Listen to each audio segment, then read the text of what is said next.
C'est quoi un conseil d'administration? Est-ce que vous pouvez vous présenter?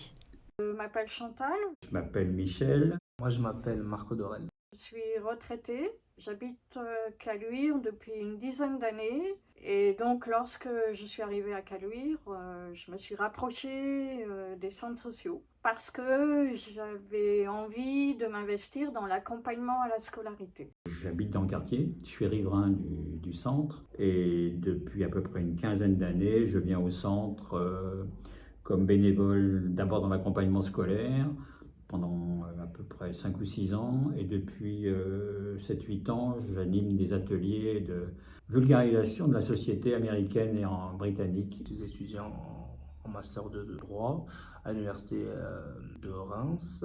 Je suis également au sein du centre social, membre du conseil d'administration. J'ai commencé en tant que bénévole à l'accompagnement à l'éducation à la scolarité. Et ça va faire depuis 2020 que je suis au sein de l'association.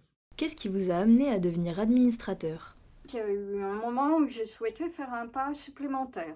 Lors d'une AG du centre social, j'ai proposé ma candidature au conseil d'administration. Pourquoi j'ai accepté d'être administrateur? Parce que ça me permet d'avoir d'abord une meilleure vision de l'ensemble des activités du centre, parce que moi je participe, je fais mes ateliers le mercredi soir et le jeudi soir, donc à une heure où tout le monde est parti.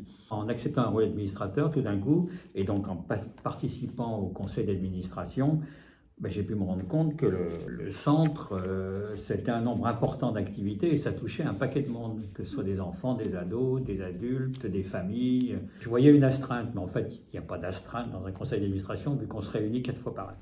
C'est quoi être un administrateur?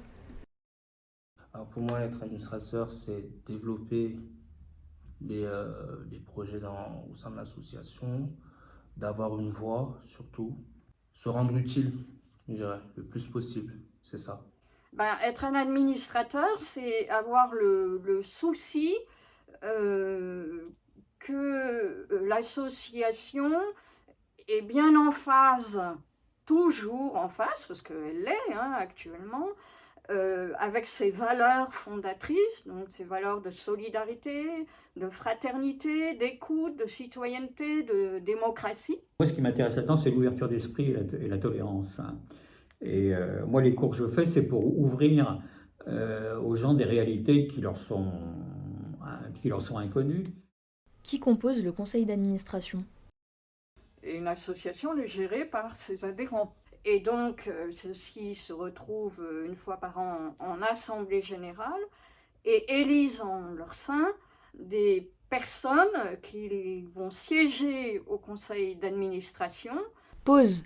Laisse-moi te donner plus de détails. Le conseil d'administration est composé de membres adhérents qui votent pour 14 personnes, de membres associés qui votent à leur tour pour 5 personnes, et des membres de droit qui votent pour 7 personnes qui représentent la ville et une personne qui représente la CAF. Ces personnes, appelées administrateurs, jouent un rôle clé dans les grandes missions et décisions de l'association. Que fait-on au conseil d'administration? L'ordre du jour est fixé par la présidente, en lien évidemment avec la direction.